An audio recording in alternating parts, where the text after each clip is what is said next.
2020년도 3회차 문제 같이 한번 보겠습니다.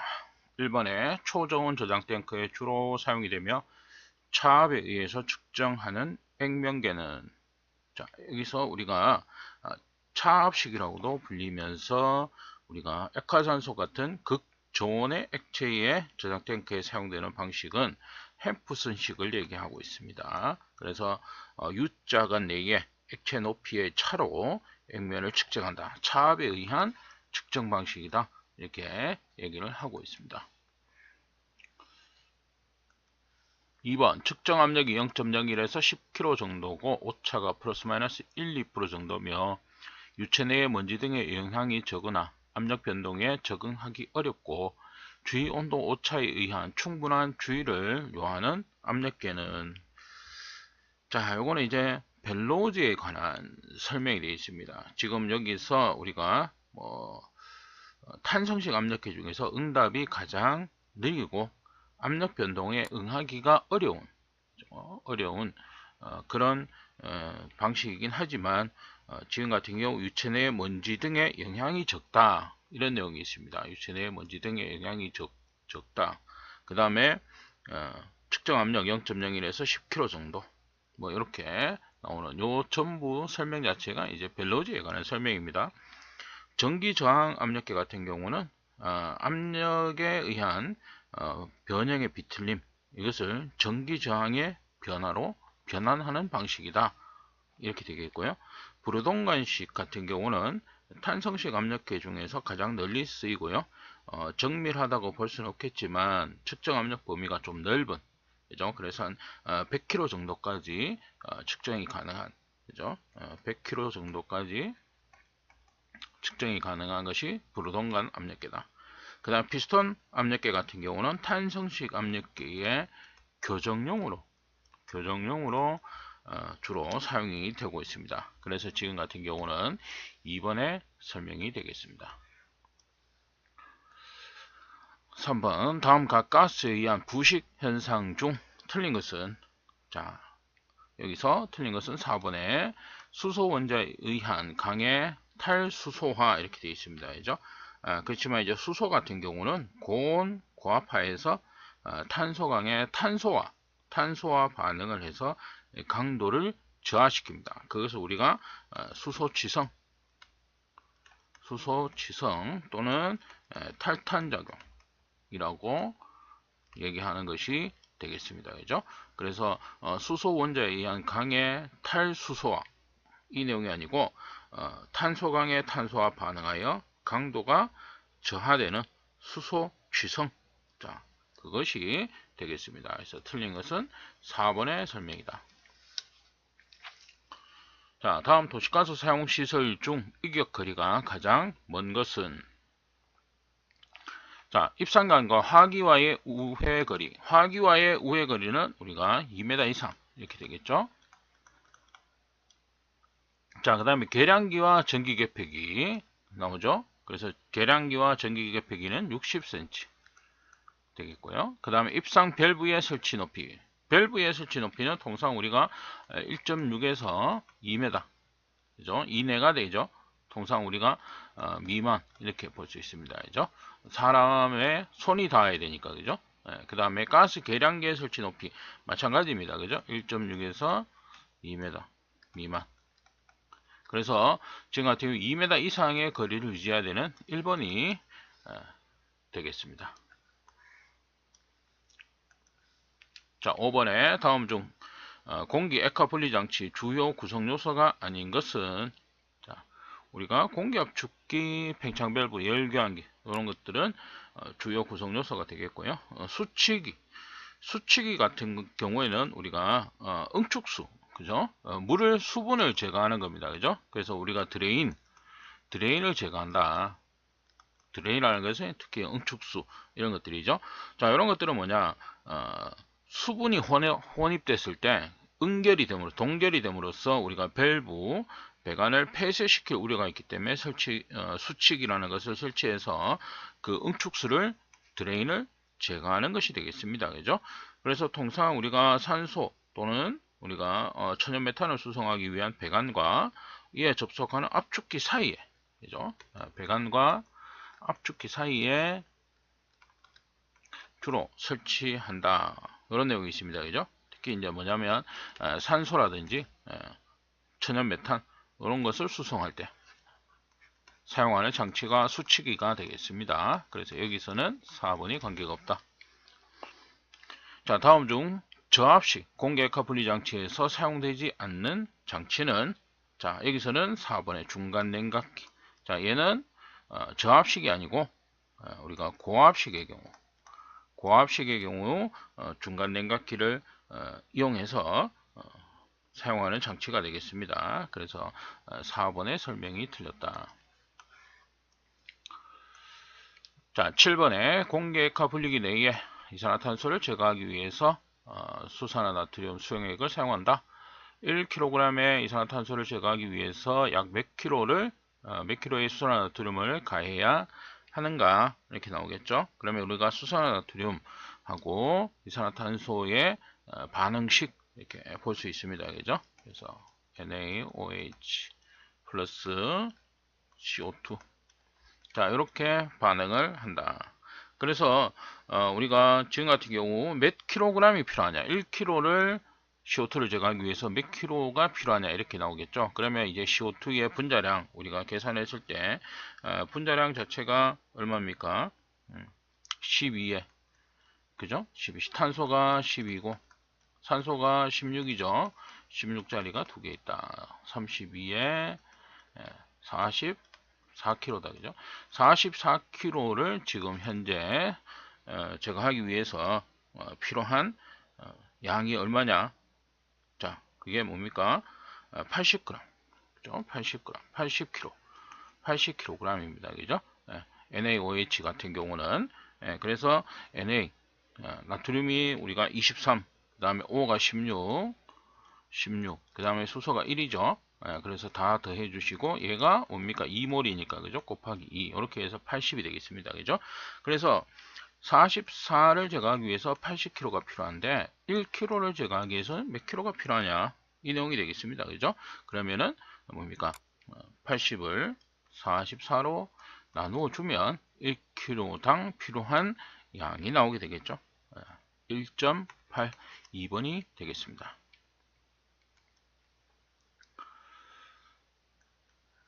자, 8번에 펌프의 캐비테이션 발생에 따라 일어나는 현상이 아닌 것은, 자, 캐비테이션이라는 것은 펌프에서 일어나는 어떤 현상, 우리가 서징 현상과 대표적인 캐비테이션입니다. 그죠?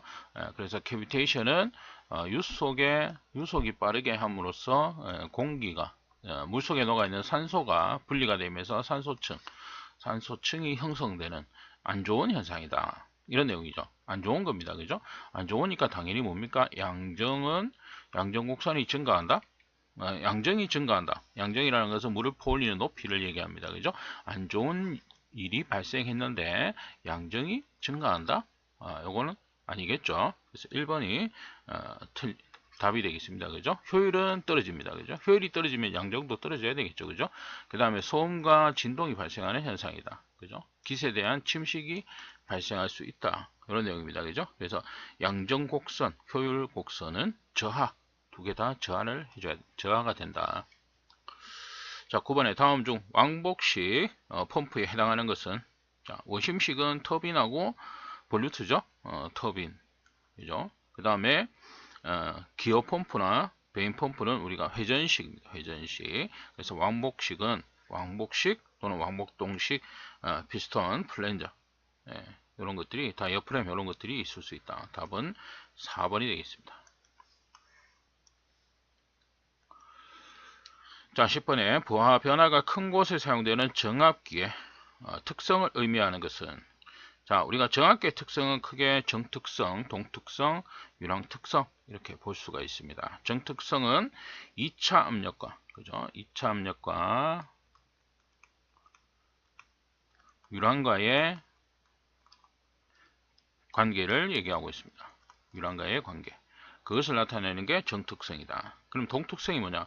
동특성은 부하 변동에 따른 응답의 신속성을 나타내고 있습니다. 그래서 부하 변화가 큰 곳에 사용되는 특성, 이렇게 얘기했을 때는 동특성이 되겠습니다.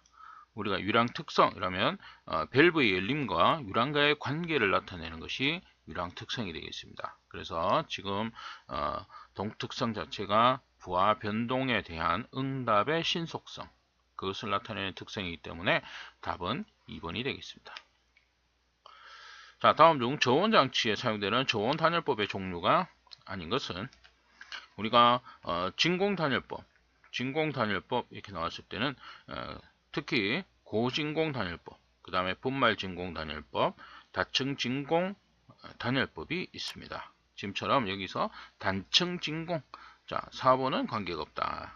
그죠? 그래서 고진공이라면은 아주 고진공으로 만드는 것을 얘기하죠. 그죠? 그 다음에 분말 진공 단열법 이렇게 얘기하면 우리가 그 단열하고자 하는 공간에 미세한 분말을 충진하는 방법입니다. 그죠? 그 다음에 다층 진공 단열법 이렇게 얘기하면 뭐 알루미늄 박판 이런 것들을 다수로 포개서 단열하는 방법을 얘기하고 있습니다. 그래서 단층은 관계가 없다. 답은 4번이 되겠습니다.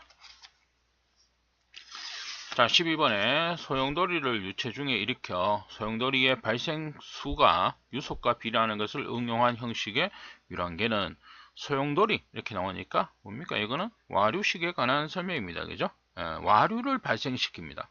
와류를 발생시켜서 이때 발생되는 와류를 센서가 감지하고 주파수로 변환해서 우리가 유량을 측정하는 방식, 이게 와류식이 되겠습니다. 답은 3번. 자, 13번에 열전대 온도계 보호관의 구비 조건에 대한 설명 중 틀린 것은, 여기서는 2번에 외부 온도 변화에 열전대의 전하는 속도가 느릴 것 이렇게 되어 있는데, 느리면 안 되겠죠. 빠를 것. 자, 그래서 답은 2번이 되겠습니다. 자, 14번에 다음 중 액면계의 측정 방식에 해당하지 않는 것은, 자, 여기서는 관계없는 것은 4번의 환상천평식이 되겠습니다. 우리가 직접식 또는 간접식으로 볼 수 있는데 유리관식이라든지 우리가 뭐 검척식, 플로트식 이런 것들은 직접식 이렇게 볼 수 있고요. 지금 나오는 압력식, 그 다음에 뭐 정전 용량식, 초음파식 이런 것들은 간접식 측정 방법이 되겠습니다. 그래서 관계없는 것은 4번의 환상천평식이 관계가 없다. 지금 보기의 세 가지는 간접식 측정 방법이 되겠습니다. 자, 15번의 가스보일러 설치 기준에 따라 반밀폐식 보일러의 공동 배기 방식에 대한 기준으로 틀린 것은, 여기서 틀린 것은 4번에 설명이 되어 있습니다. 4번에 공동 배기구는 화재에 의한 피해 확산 방지를 위해서 방화 댐퍼를 설치해야 한다 이렇게 되어 있는데요. 우리가 공동 배기구 및 배기통에는 방화 댐퍼를 설치하지 않습니다. 공동 배기구에는 공동 방화 댐퍼를 설치하지 않는다. 그게 기준이 되겠습니다. 그죠? 그래서 4번의 설명이 틀렸다. 자, 16번 20RT의 냉동 능력을 갖는 냉동기에서 응축 온도가 30도, 증발 온도가 마이너스 25도씨일 때 냉동기를 운전하는 데 필요한 냉동기의 성적개수 약 얼마인가? 성적개수 우리가 COP는 계산 공식이 AW분의 Q2, 그죠? AW는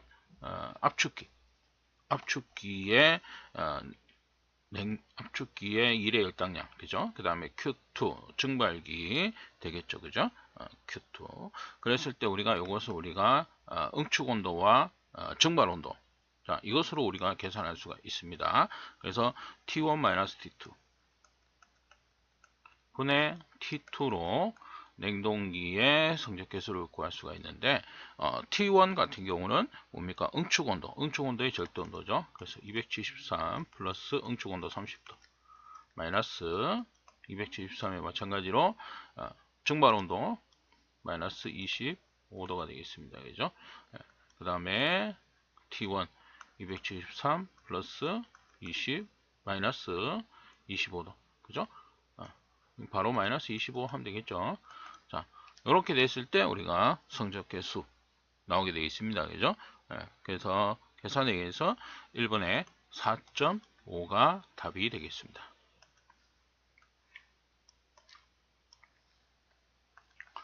자, 17번 저장 탱크 지하 설치 기준에 대한 설명으로 틀린 것을 찾아라. 자, 틀린 것. 여기서는 2번에 설명이 되어 있습니다. 지면으로부터 저장 탱크 정상부까지의 깊이는 1m 이상으로 한다. 이렇게 되어 있는데요. 지하 저장 탱크 윗부분은 지면으로부터 0.6m 이상 아래에 있어야 한다. 그죠? 그래서 0.6m 아래에 있어야 하기 때문에 지금 1m, 깊이 1m. 요 설명이 틀린 내용이 되겠습니다. 자, 18번 다음 중 일종 보호시설이 아닌 것은, 자, 여기서 나오는 것은 1번이 되겠습니다. 그죠? 대지 면적이 2000제곱미터인 신축한 주택 이렇게 되는데요. 우리가 이종 보호시설이 주택이 들어갑니다. 그죠? 이 주택은 면적과는 관계가 없다. 면적과는 관계없이 주택은 이종 보호시설로 분류가 되고 있습니다. 그래서 1번의 내용이 답이 되겠다. 자, 액화가스 충전시설의 정전기 제거조치 기준으로 옳은 것은, 자, 여기서 맞는 것은 1번이 되겠습니다. 탐유, 저장탱크, 열교환기 등은 단독으로 되어 있도록 해야 한다. 그죠? 그래서 탐유, 저장탱크, 열교환기, 회전기계, 벤트스택 이런 것들은 단독 접지를 해야 된다. 이게 맞는 내용이 되겠죠. 2번 같은 경우 벤트 스택은 본딩용 접속으로 공동 접지한다. 지금 여기서는 뭡니까? 벤트 스택, 아까 말씀드린 대로 벤트 스택도 단독 접지를 한다. 이랬습니다. 그죠? 공동 접지가 아니고 단독 접지를 해야 되고요. 접지 저항은 총합이 200옴 이하로 한다. 이렇게 되어 있는데 200이 아니고 100옴 이하로 한다. 그 다음에 본딩용 접속선의 단면적은 3제곱밀리미터 이상의 것을 사용한다. 이렇게 되어 있는데요. 이건 3이 아니고 5가 되겠습니다. 5. 그래서 지금 단독으로 한다는 요 1번의 설명이 옳은 설명이 되겠습니다. 자, 20번 내용적이 300리터인 용기에 액화암모니아를 저장하려고 한다. 이 저장 설비의 저장 능력은 얼마인가? 단 액화암모니아 충전 정수는 1.86이다. 자, 우리가 저장 능력 킬로그램, 그죠? 킬로그램 우리가 W 웨이트를 구하기 위해서는 C분의 V가 됩니다. V는 최적이고요. C는 상수, 충전 정수가 되겠습니다. 그죠? 그래서 C는 1.86 지금 얘기하고 있죠. 그 다음에 최적 현재 300리터다. 그죠? 300리터. 이렇게 해서 계산하면 161kg 1번의 내용이 되겠습니다. 자, 21번에 도시가스 배관의 굴착공사 작업에 대한 설명 중 틀린 것은, 자, 여기서는 1번에 가스 배관과 수평거리 1m 이내에는 파일받기를 하지 아니한다 이렇게 되어 있는데요. 우리가 도시가스 배관과 수평거리 30cm 이내, 30cm 이내에는 파일받기를 하지 말 것. 그것이 이제 기준이 되겠습니다. 그래서 1번의 설명이 틀렸다. 자, 저장 탱크 방류독 용량은 저장 능력에 상당하는 용적 이상의 용적이어야 한다. 다만 액화산소 저장 탱크의 경우에는 저장 능력 상당 용적의 몇 프로 이상으로 할 수 있는가? 우리가 액화산소에 같은 경우는 상당 용적의 60% 이상, 60% 이상으로 이상이어야 한다. 이런 규정이 있습니다. 그래서 답은 60%가 되겠습니다. 자, 가스 사용시설인 가스 보일러 급배기 방식에 따른 구분으로 틀린 것은, 우리가 급배기 방식에 따른 분류 이렇게 나오는데 우리가 자연 배기식 있고요. CF죠. CF. 그 다음에 강제 배기식 있습니다. 그죠? FE 되겠고요. 그 다음에 자연 배기식 이렇게 나오는데 우리가 자연 배기식은 지금 앞에서 CF였습니다. 그죠? CF 자연 배기식. 그죠? 그래서 지금 틀린 것은 3번에 밀폐형 자연 배기식이 되겠습니다. 그 다음에 이제 밀폐형 강제 급배기 방식 FF 방식이다. 그래서 그 구분으로 틀린 것은 3번에 밀폐형 자연 배기식. 그래서 자연 배기식이라는 것은 실내 공기로 연소를 하고요. 그 다음에 연소가스를 배기통으로 자연 통기력에 의해서 배출하는 방식이 되겠습니다. 그래서 이제 밀폐형 자연 배기식은 우리가 없다, 이렇게 볼 수 있습니다. 자, 24번에 LPG 저장 탱크에 설치하는 압력계는 상용 압력의 몇 배 범위의 최고 눈금을 가지는 것을 사용해야 하는가? 압력계 상용 압력의 1.5에서 2배, 그죠? 2번이 되겠습니다. 답은 2번. 그 다음에 액화 염소가스 1375kg을 용량 50L인 용기에 충전하려면 몇 개의 용기가 필요한가? 단 액화 염소가스의 정수는 0.8이다. 아까 우리가 충전 질량 W는 뭡니까? C분의 V 가스 정수분의 최적, 이렇게 계산을 한다 이랬어요. 그죠? 그러면 용기 한 개의 충전 우리가 질량을 구해야 된다, 이렇게 볼 수 있겠죠? 그러면은 충전 정수 0.8이고요. 0.8 분의 V 50L입니다. 그죠? 50L. 자, 그러면은 용기 한 개의 충전 질량은 62.5kg이 나옵니다. 근데 액화 염소가스가 1375kg가 있다는 거죠. 그러면 용기 한 개, 50L짜리 용기 한 개 62.5kg가 들어가는 겁니다. 그죠? 그러면은 1375를 62.5로 나누어 주게 되면 용기의 개수, 그래서 22개의 용기가 필요하다. 답은 2번이 되겠습니다. 자, 26번에 도시가스 배관의 지하 매설 시 사용하는 침상 재료는 배관 하단에서 배관 상단 몇 cm까지 포설하는가? 자, 우리가 하중을 기초 아래로 분산시키기 위해서 우리가 배관 하단에서 배관 상단 30cm까지는 모래 또는 흙을 포설합니다. 그것을 우리가 침상 재료라고 합니다. 모래 또는 흙을 포설하는 것을 우리가 침상 재료라고 하는데, 자, 요거는 30cm 포설합니다. 30cm. 답은 3번이 되겠습니다.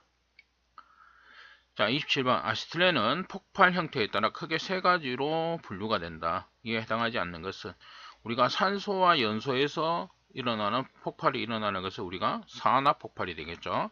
그 다음에 분해 폭발, 1.5기압 이상의 압력을 가했을 때 분해하면서 폭발이 일어나는 것, 분해 폭발을 얘기하고 있습니다. 그죠? 그 다음에 화학 폭발이죠. 화학 폭발, 우리가 수은이나 은, 구리 등 금속과 화합을 해서 아시틀라이드, 폭발성 물질인 아시틀라이드를 생성함으로써 폭발이 일어나는 것을 우리가 화학 폭발. 중합 폭발은 가장 우리가 대표적인 시아나수소, 그죠? 시아나수소, 우리가 수분과 결합을 해서 중압열에 의해서 폭발이 일어나는 것, 가장 대표적인 가스는 시아나수소죠. 그래서 중합 폭발. 자, 요거는 아시틀렌하고 관계가 없다. 자, 28번에 폭발 등급. 폭발 등급은 안전 간격에 따라 구분하는데, 폭발 등급 1급이 아닌 것은 이렇게 나오죠. 1등급이 아닌 것은 우리가 폭발 등급이 1등급, 2등급, 3등급으로 나뉘어지는데, 1등급은 안전 간격이 0.6mm 초과하는 거. 그 다음에 2등급은 0.4에서 0.6, 3등급은 0.4 이하. 그러니까 아주 좁은 틈으로도 폭발이 전달된다는 거예요. 그래서 안전간격이 작은 가스일수록 위험합니다. 그죠? 그래서 폭발 3등급이 가장 위험한 가스다. 그러면 위험하다는 것 자체는 우리가 뭡니까? 폭발 범위가 넓으면서 좀 위험한 가스 분류를 할 수 있는 것이죠. 3등급 우리가 수소를 얘기하고 있습니다. 수소. 지금 나오는 뭡니까? 일산화탄소, 암모니아, 그 다음에 메탄, 일산화탄소, 메탄, 암모니아. 요거는 1등급입니다. 1등급이고 폭발 등급 1등급이고, 수소 같은 경우는 아시틸렌과 더불어서 폭발 등급 3등급, 그죠? 3급으로 분류가 되어져 있다. 그래서 답은 4번이 되겠습니다. 자, 29번 다음은 어떤 안전설비에 대한 설명인가?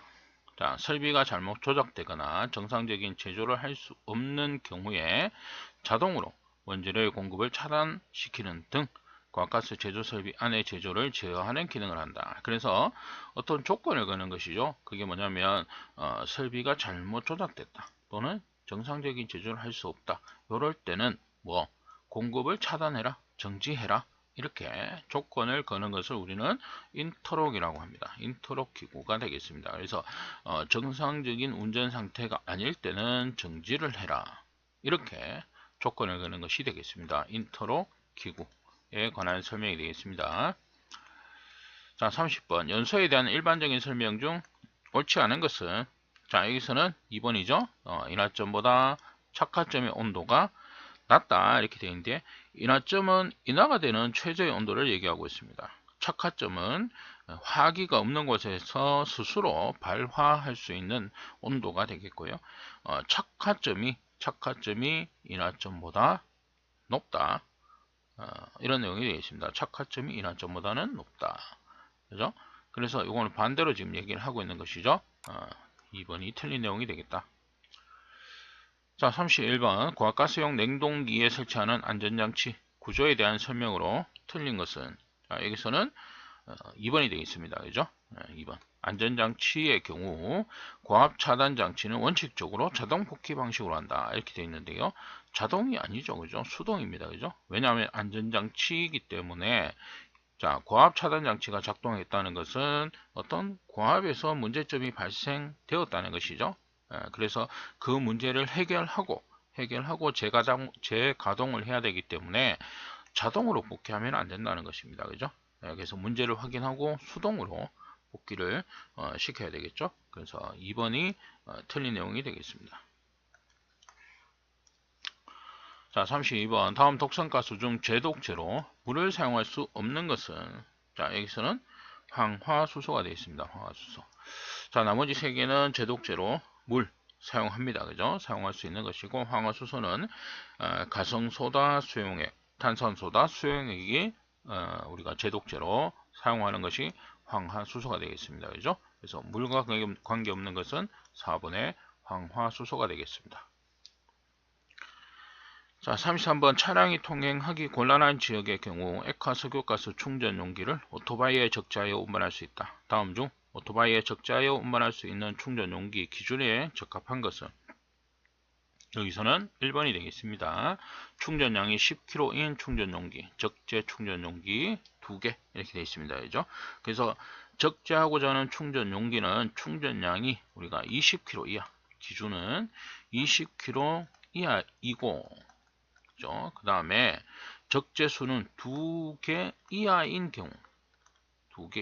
경우에 지금 여기 설명하는 오토바이에 적재해서 운반할 수 있다 이렇게 되어 있습니다. 그죠?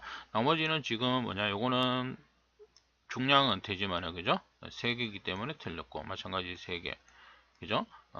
그 다음에 4개, 그죠? 이렇게 해서 틀린 내용이 됩니다. 답은 1번이 되겠습니다. 34번 도시가스 배관에 표시해야 할 사항이 아닌 것은, 3가지죠. 우리가 가스 사용가스명, 그 다음에 최고 사용압력, 가스 흐름 방향이 되겠습니다. 공급자명, 가스 공급자명은 관계가 없죠. 그 다음에 이제 지하 매설 시에는 흐름 방향, 그죠? 흐름 방향은 이거는 지하 매설 시 뭡니까? 표시하지 아니할 수 있다. 뭐 생량 이렇게 말씀드릴 수 있겠네요. 지하 매설 시에는. 근데 지금 여기서는 4번은 전혀 관계없는 내용이 되겠다. 자, 35번 흡수식 냉동장치 냉동 능력 정의로 옳은 것은, 자, 흡수식 냉동 설비는 발생기를 가열하는 1시간 동안의 이별량이 되겠습니다. 이 1시간 동안의 이별량. 그래서 그 이별량은 6640kcal. 자, 그것을 1일의 냉동 능력 1톤으로 보고 있다. 답은 2번이 되겠습니다. 자, 36번 고압가스 일반 제조시설에서 아세틸렌 가스를 용기에 충전하는 경우 방호벽을 설치하지 않아도 되는 것은, 자, 우리가 방호벽을 설치하는 경우가 있는데요. 일단 기본적으로 우리가 압축기가 있고요. 그 다음에 충전 장소, 그 다음에 용기 보관 장소가 있습니다. 그래서 압축기와 충전 장소 사이, 그 다음에 압축기와 용기 보관 장소 사이. 자, 되겠죠? 그 다음에 뭡니까? 조작 밸브가 있습니다. 조작 밸브. 그러면은 조작 밸브는 충전 장소와 조작 밸브 사이. 그 다음에 충전 장소와 용기 보관 장소 사이. 이렇게 우리가 방호벽을 설치해야 된다. 그래서 1번 같은 경우 압축기와 충전 장소 사이 되겠죠. 그 다음에 압축기와 충전 용기 보관 장소 사이 되겠죠. 그 다음에 충전 장소와 충전용 주간 밸브 조작 밸브 사이 이렇게 되겠죠. 충전 장소와 조작 밸브 사이 이렇게 들어갑니다. 그죠? 요게 빠졌죠. 그죠? 요게 빠졌습니다. 근데 압축기와 유분리기 광학 건조기. 자, 1번의 경우는 관계가 없다. 자, 37번에 특정 설비 재검사 면제 대상이 아닌 것은, 자, 우리가 저장 탱크 및 압력 용기 같은 경우에는, 저장 탱크 및 압력 용기 같은 경우에는 초저온 압력 용기, 초저온 저장 탱크, 자, 이런 것들은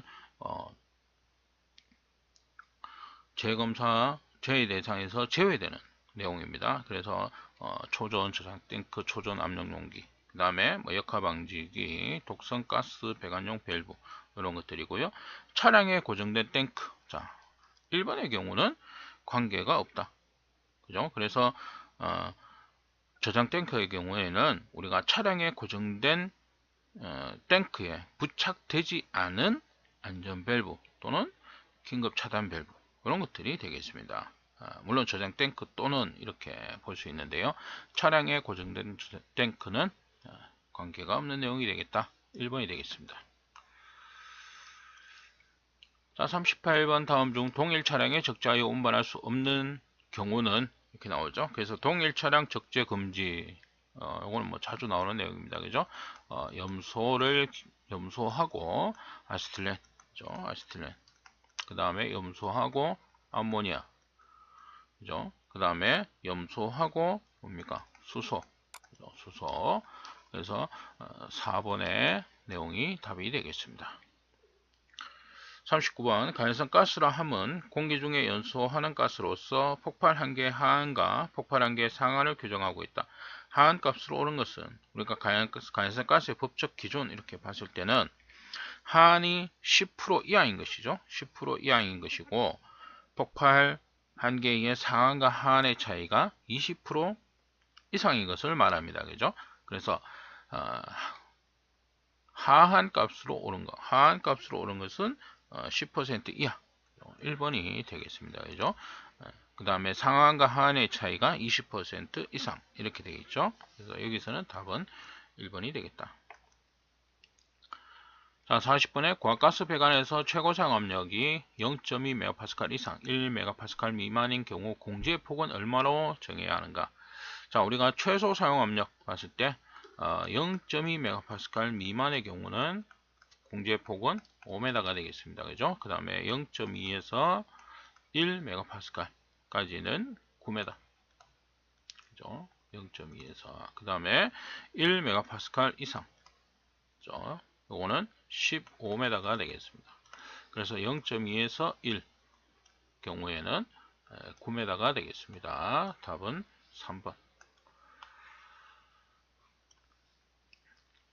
자, 부탄가스용 연소기 명판에 기재할 사항이 아닌 것은, 자, 여기서는 연소기명, 그죠? 그 다음에 제조자의 형식 호칭입니다. 형식 호칭, 모델 번호가 되겠습니다. 그죠?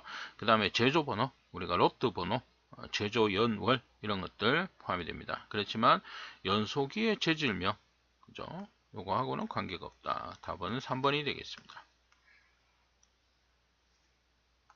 42번 과가스 배관을 지하에 매설하는 경우에 설치 기준으로 틀린 것은, 자, 여기서는 답은 4번이 되겠습니다.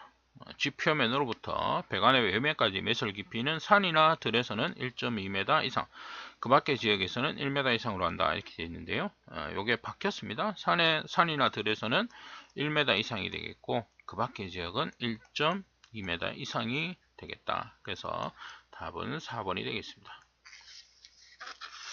43번에 도시가스 사업소 내에서 긴급사태 발생 시 필요한 연락을 신속히 할 수 있도록 통신시설을 갖추어야 한다.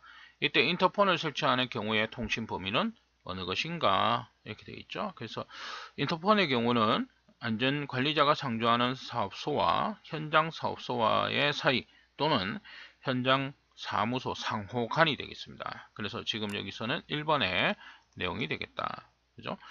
인터폰 우리가 좀 멀리 떨어져 있는 거 이렇게 생각하시면 됩니다. 그죠? 사업소와 사업소이기 때문에 멀리 떨어져 있는 장소에 지금 설치하는 거 이라 보시면 구내 전화, 그죠? 구내 전화가 설치되고요.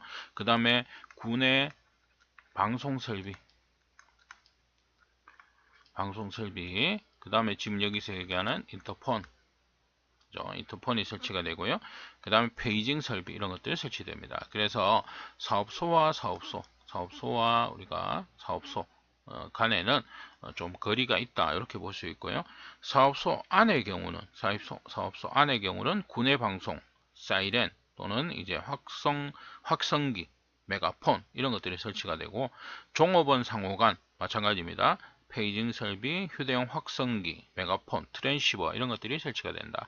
그래서 인터폰이라고 하면은 우리가 사업소와 사업소 거리가 있는 장소에 설치하는 것이다. 이렇게 보시면 될 것 같습니다. 고압가스 용기의 안전점검 기준에 해당되지 않는 것은 자, 뭐 여기서는 4번이 되겠죠? 용기의 누출로 성량불로 확인한다.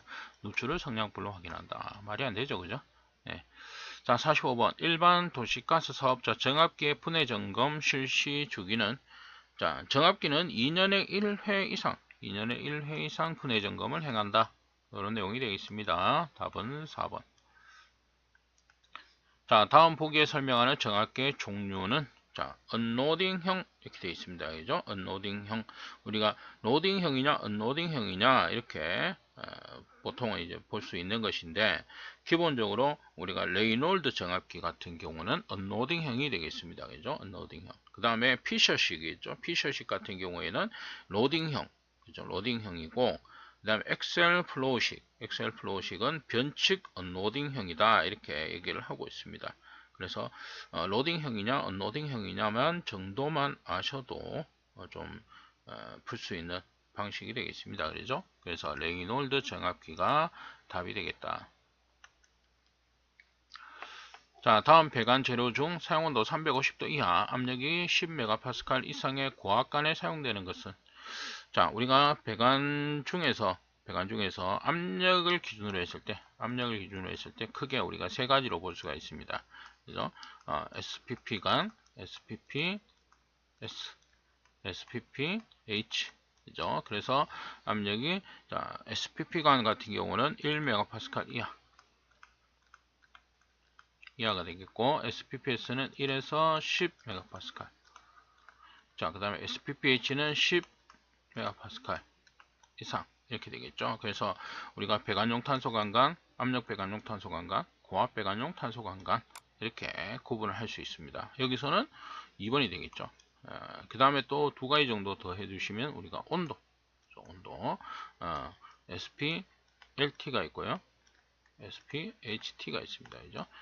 그래서 LT라는 것은 우리가 저온 배관용 탄소관관입니다. 그죠? 그래서 이거는 빙점 이하가 되겠고 그 다음에 이제 고온 배관용 탄소관관이죠. 지금 여기서 얘기하는 사용온도가 350도 이하이기 때문에 얘는 350도 350도에서 350도 또는 450도 이상 이렇게 얘기를 하고 있습니다. 그래서 압력 기준, 온도 기준 이렇게 5개 정도 기억을 해두시면 될 것 같습니다.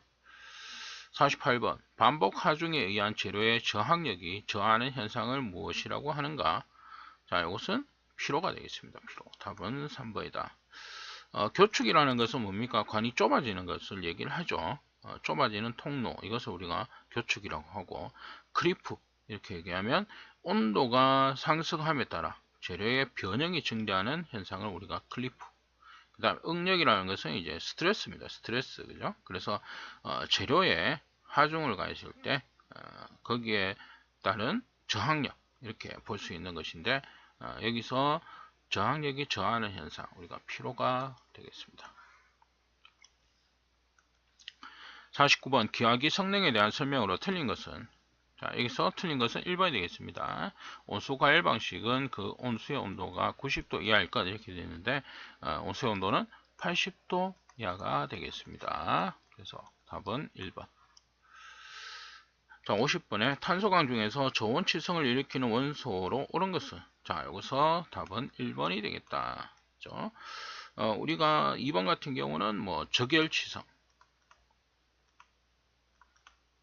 그 다음에 3번 같은 경우는 뜨임취성 방지가 방지하는 원소가 되겠고, 4번 같은 경우는 내산화성이 증가하는, 자, 그런 형태가 되어 있습니다. 여기서는 답은 1번이 되겠다. 자, 51번에 가연성 가스라 하면 폭발 한계와 상한의 하한의 차가 몇 프로 이상인 것을 말하는가? 아까는 뭡니까? 하한 10% 나왔죠? 상한과 하한의 차 20% 이상, 20% 이상일 때 우리가 가연성 가스로 분류를 하고 있습니다. 자, 52번 액 비중에 대한 설명으로 옳은 것은, 자, 액 비중, 액체의 비중을 액 비중이라고 부르고요. 기준이 되는 물질과 비교를 했을 때의 어떤 비를 나타내는 것을 우리가 액 비중 이렇게 얘기합니다. 그러면 액체를 나타내는 액 비중의 기준 물질은 뭐냐면 물입니다. 그죠? 물. 그래서 물의 경우 비중이 가장 무거운 4도시의 물의 밀도와의 비다, 이렇게 지금 1번의 내용이 맞는 내용이 되겠습니다. 그래서 기준이 되는 물질은 4도시의 물입니다. 4도시의 물. 그래서 이걸 기억해 두시면 되겠다. 답은 1번이 되겠습니다. 자, 53번 도시가스 주원료인 메탄의 B점은 약 얼마인가? 메탄의 경우는 마이너스 162도씨가 되겠습니다. 4번. 자, 500kcal 열량을 1로 환산하면 얼마가 되는가? 자, 1에다가 열의 일당량의 값을 곱해줍니다. 그죠? 그 500kcal에다가 곱하기 얼마입니까? 427이죠. 427kg 메다 킬로칼로리입니다. 1kcal당 427kg 메다의 일을 할 수 있다. 그게 500kcal가 있는 겁니다. 그죠? 자, 근데 여기서 주의하실 점 뭐냐? 열량은 시간, 아워고요. 그 다음에 일은 뭡니까? 킬로그램 메다 퍼 세크, 초단위가 되겠습니다. 그죠? 초단위이기 때문에 지금 같은 경우 이제 초단위로 바꿔주기, 환산해주기 위해서는 열량의 값, 아워를 뭡니까? 나눠줘야 되겠죠? 3600으로 나누어집니다. 1시간은 3600초기 때문에. 자, 이렇게 해서 계산하면 59.3, 1번의 내용이 되겠습니다. 자, 55번 대기압이 1.0332이고 게이지 압력이 10kg일 때 절대압력은 얼마인가 이렇게 되는데요. 절대압력은 우리가 게이지압 플러스 대기압이 되겠죠. 그래서 게이지 압력이 10kg이고 대기압은 1.0332다. 두 개를 더해 주시면 되겠죠. 답은 3번이 되겠습니다. 그죠? 11.0332. 자, 56번 다음 중 헨리 법칙이 잘 적용되지 않는 가스는 나오고 있습니다. 자, 헨리의 법칙은 용해도, 물에 대한 용해도를 나타내는 법칙입니다. 그죠? 그래서 물에 잘 녹는 가용성 기체는 적용이 되지 않는다. 물에 잘 녹는 기체는 적용이 되지 않는 법칙이 헨리의 법칙입니다. 그래서 우리가 암모니아 같은 경우는 물에 잘 녹는 성질이죠.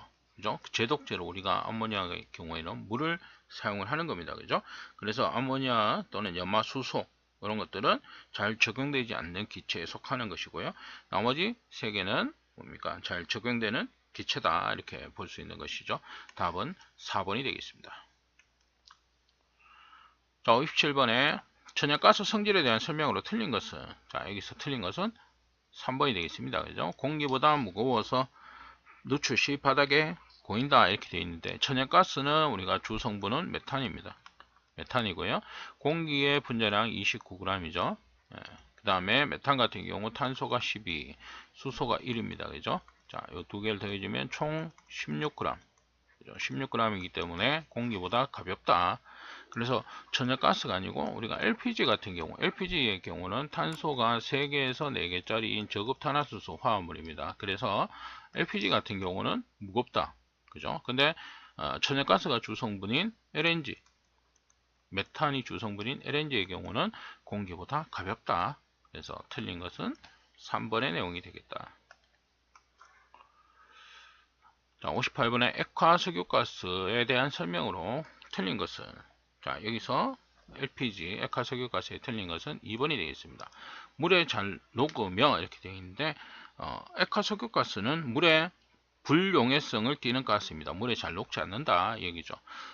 유지류, 윤활유, 천연 고무를 용해시키는 성질을 가지고 있습니다. 그래서 틀린 것은 2번에 요 설명이 되겠습니다. 2번. 자, 59번. 물을 전기분해하여 수소를 얻고자 할 때 주로 사용되는 전해액은 무엇인가?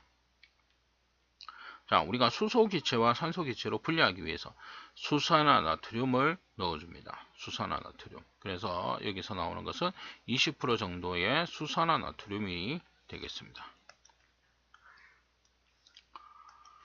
자, 다음 중 시아나수소의 안정제를 첨가하는 주된 원인은 나오죠. 그래서 시아나수소는 기본적으로 수분이 혼합됐을 때 우리가 그 중합에 의해서 중합열이 발생하고 그걸로 인해서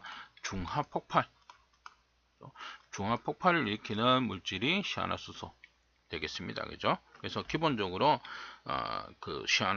중합폭발을 방지하기 위해서 넣는다. 이런 내용이 되겠죠. 중합폭발 안정제가 되겠습니다. 안정제라는 것 자체가 중합폭발 안정제. 그래서 4번에 소량의 수분으로도 중합하여 그 열로 인해 폭발할 위험이 있다. 이것을 우리가 중합폭발에 관한 설명이 되겠죠. 그래서 그것을 방지하기 위해서 안정제를 첨가한다. 안정제는 우리가 황산, 아흐산가스, 동망, 염화칼슘, 인산, 오산화인 이런 것들이 있습니다. 그죠? 그래서 안정제도 조금 기억해 두실 필요가 있겠다. 자, 여기까지 마치도록 하겠습니다.